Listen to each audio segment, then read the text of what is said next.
I'm Troy Reynolds. And I'm Trisha Cave. You're about to go on the educational record.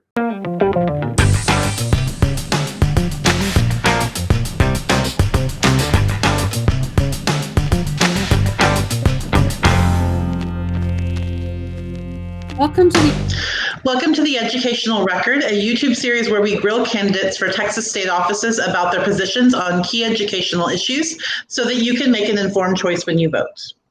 As you make that informed choice, we hope you'll choose to join us in the block vote. If you don't know what the block vote is, we'll talk about that at the end of this video. Stick around. Meanwhile, we would like to welcome today's guest, Erin Zweiner. Did I pronounce that correctly? You got it, Troy. Okay. Erin Zweiner from House District 45. Welcome to the discussion. Thank y'all so much for having me. I'm Erin Zweiner. I represent House District 45, Hays and Blanco counties. Well, and Erin, let's go ahead and continue from there. Let's start out simple. Tell our viewers a little bit about yourself. Yeah, I grew up here in Central Texas. I'm a public school graduate. When I was 18, I thought happiness was Texas in my rearview mirror, and I headed up to Montana, studied natural resource conservation there, and worked for nonprofits. And some of my work did include conservation education and doing outdoor learning workshops for our local schools. It was a lot of fun. The other great thing about that work is it was my job to sit down with loggers and environmentalists and ranchers and get them all on the same page for land restoration projects. It wasn't an easy task, but I think that type of work of being able to bring folks together and focus on common values is really critical for us moving forward in the state of Texas. And I think education is one of our big opportunities to do that. After my nonprofit work, I actually went to grad school for creative writing. So I have a science undergrad and an arts graduate degree. And as part of my work there, I taught creative writing workshops in the classroom. So really got to see firsthand the work our classroom teachers do every single day. I know I had it easy. I was the fun break from math that came in and said, let's do poetry. But it was very interesting to see on the ground how our students reacted to writing. And I know we'll talk more about this later, but it definitely gave me some strong feelings about writing standardized testing and the impact that has on our students. Okay. Hi, Erin. I'm so happy you're here. Give us an overview of your philosophy on public education. What makes public education a wonderful thing is that it's for every single student. It's a great equalizer. It is a great opportunity for members of our community to come together and know each other. And it's making sure that we have this minimum standard of education that we give to every single child in the state of Texas. It's a really beautiful thing, and it's hard to think about it too intensely without getting a little sappy. But I really believe in our public schools. You know, as I said, I graduated from a public school in a pretty well-funded district here in Texas. And one of the things that taught me is if the resources are there, the schools will do fine. There's nothing wrong with our public education system. What's wrong is that resources are not evenly available and not available amply enough. And that's something we can certainly address at the state level. So I support our public schools wholeheartedly. I know some families will always make different choices, but our public schools still will be there for them if they need them in the future. Erin, as an incumbent, you are the person that Texans for Public Education chose to put the block vote moniker on and support in your reelection run. We do that by rating people as friendly, neutral, or unfriendly to public education. And then we use that to guide our vote. So you'll have a whole lot of public education people coming out to vote for you in your district. My question for you is this. Each of us knows what friendly to public education means to us, but what does that mean to you? What is friendly to public education for an elected official? I think friendly for public education is about making sure that our public schools have the resources. I think it's also about making sure that we have strong and consistent, clear guidelines across the state, while also giving our districts the flexibility they need to meet the needs of our student population. I know we'll talk about this a little bit more in some of the other questions, but we definitely struggle as a state with the balance between centralized control and local control. And I think there's some things that we do too centralized, and there's some things where the state absconds its responsibility. It puts all on the locals. But I think friendly for public education is trying to correct that and adjust that to make sure that our students have what they need. Also critically, I think it's about making sure that public education has the flexibility and resources it needs to address the needs of the full breadth of our students. Texas has had struggles with providing adequate resources for special education students in particular. We also struggle with English language learners and giving them adequate resources. And we struggle with some of our other at-risk students. You know, one of the things I'm very proud of last session that we did is we funded full-day pre-K for qualifying students. And obviously that's looked a little bit different in implementation because of COVID-19 and a lot of families making some hard decisions, as well as schools having to make hard decisions. But for me, being friendly to public education is always working to make sure more students can access those resources and always looking to see who are we missing, who are our schools not serving well enough, and how do we make that a little bit better. Thank you. Okay, what do you see as being the top 2 or 3 issues we're facing, especially this incoming session in public education? I almost want to tell you that numbers 1 through 3 are budget, budget, and budget. I mean, we made some big promises in House Bill 3, and they were important promises. I don't think everything about the bill was perfect, but I think it was a shot in the arm that public education very much needed. And that was $11.6 billion, $6.5 billion directly into our schools, and then $5.1 billion for property tax reduction. So like I said, it was a much needed shot in the arm. The way it's structured, though, makes it cost a little bit more money every year. And we are going into a $4.6 billion budget deficit right now after the recession related to COVID-19. So I think the most important conversation we need to have around public education next year is how do we keep funding it and make sure we keep the promises of House Bill 3? Because if we break those promises, that is school districts having to lay off staff. That is folks' property taxes going up at a time where they can least afford it. That's students not getting the quality of education they deserve. So to borrow a line from one of my colleagues who I really look up to, especially on public education matters, Donna Howard, we cannot balance the budget on the backs of our children. Luckily, we have about $8.8 billion projected to be in our Economic Stabilization Fund, better known as the Rainy Day Fund. And that fund is there to help us even out spending when we have tough economic times. So to me, this is the right time to tap into those dollars, make sure that we keep our promises to Texas kids and Texas families. Erin, you hit on one of my favorite topics already. Since we're a nonpartisan group, Trish and I are kind of the yin and yang of the group in our political diversity between the two of us. I'm the dark side. I'm the conservative of the bunch. And so local control is a very big deal to me. We have a developing problem in the state of Texas. I think anybody would agree with that. In the balance of local control, we continue to see more and more of the burden of public education being put on the local taxpayer, but more and more of the decision making and the vision and mission being taken away and given to the state. Where do you stand on local control, and how do we find that balance between state and local control for public education? Yeah, it's a complicated conversation. It's interesting because recently it seems like Democrats are the one advocating for local control, which is a reversal of where we were a decade ago. I believe the state is supposed to set baseline standards, and those should be strong. I mean, a space I would have liked to see those be stronger in recently were COVID reopening practices.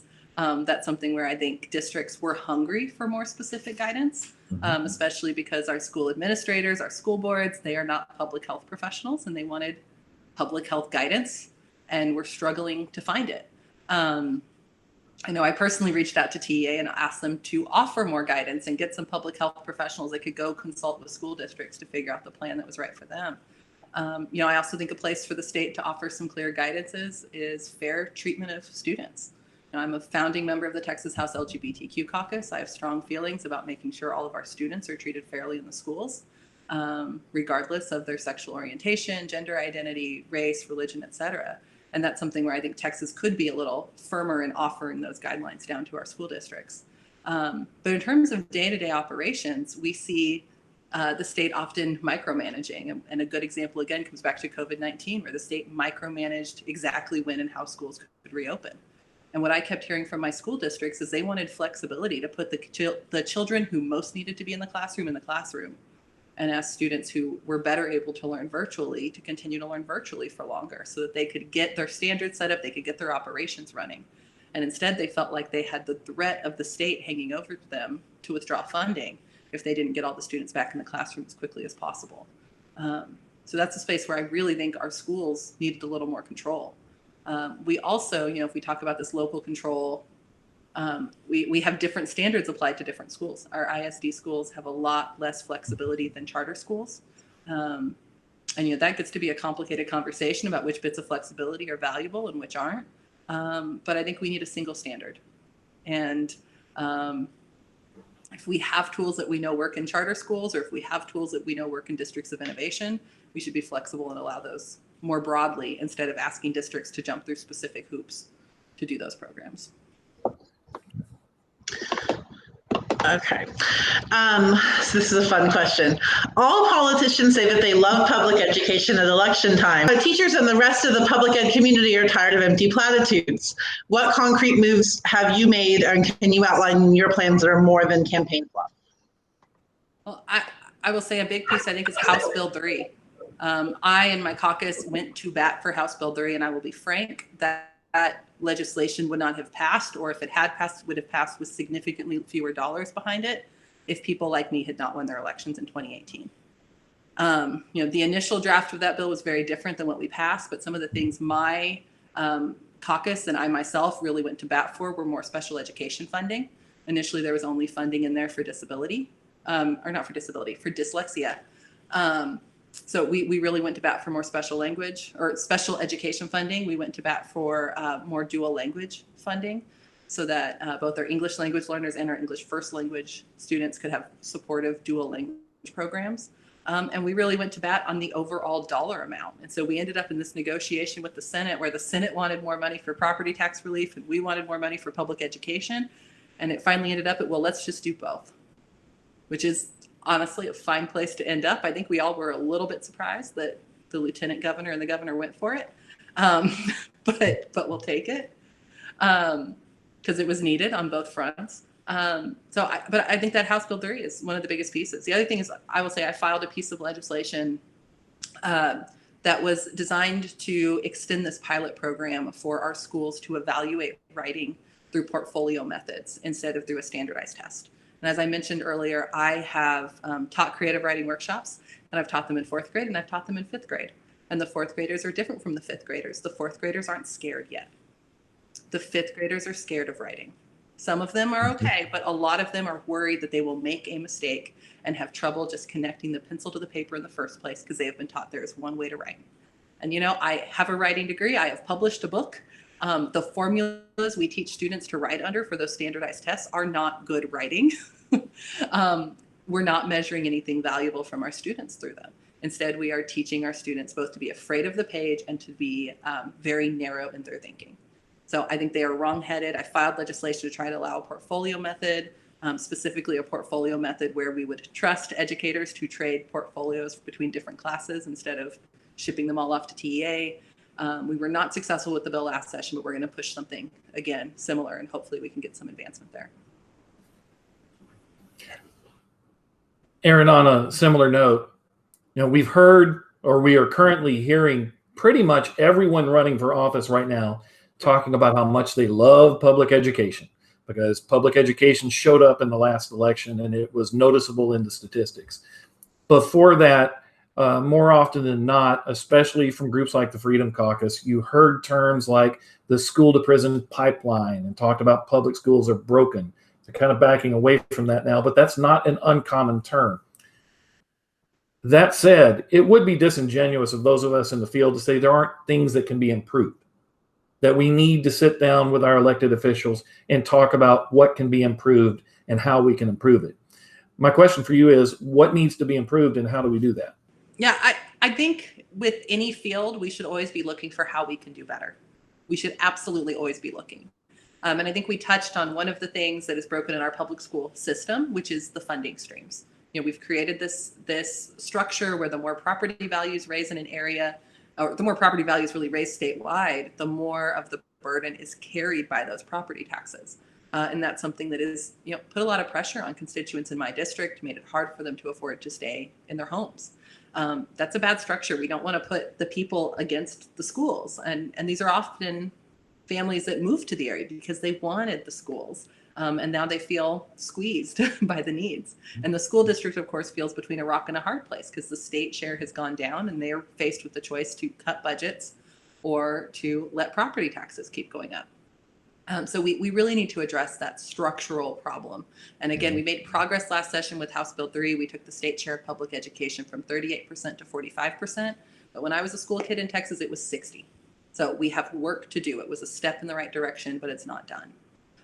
Another piece I would mention is our testing system. Some of that is dictated at the federal level, but we have a lot of control for how it's implemented at the state level. And quite frankly, I am not at all convinced that the STAR test measures what we say it measures.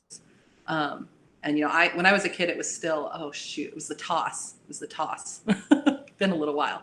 I remember being pulled aside in high school and being told, hey, if you fail this writing section of the TOS test, it's fine. Like lots of good writers fail it. It's not meant for creative students. Literally I was in a gifted and talented class. Our whole class was told, do not be surprised if you fail. And I got like the lowest passing score.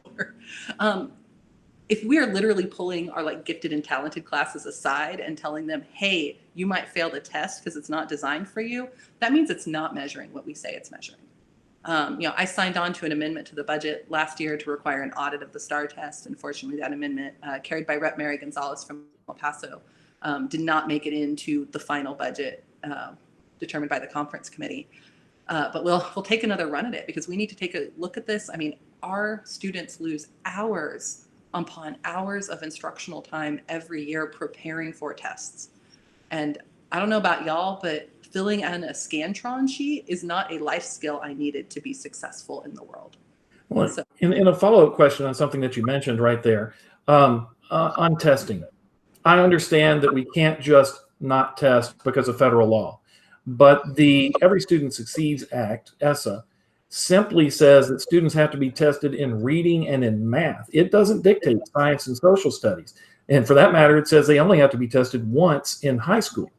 Yet we have English 2 EOC testing, we have social studies testing on assorted levels, we have science testing on assorted grade levels.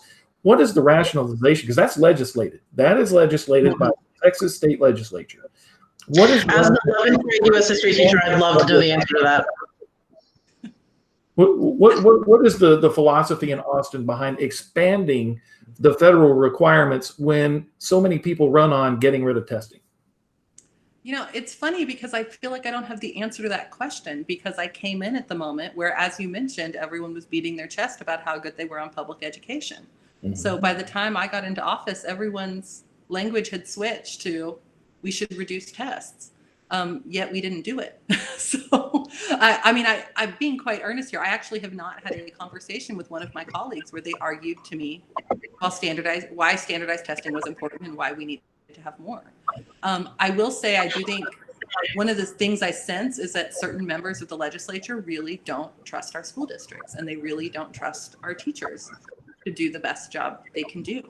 I mentioned I've taught in classrooms, again, creative writing, very different from being a full-time teacher, but I've never had a class where I could just give them the same curriculum and have it be successful. Every single class, I've had to look at what their needs are, what they were interested in. There were different opportunities to help that class be its best. And I want our teachers to have more of that flexibility, and we keep taking that away. And I think we forget that education is not about cramming a brain full of facts. Education is about teaching students to think and be problem solvers and be curious and engaged in the world. Right. And there's this tension with, but we have to teach them more, But teaching more isn't necessarily teaching this block of stuff. It can be finding out what they're engaged in and letting them pursue that.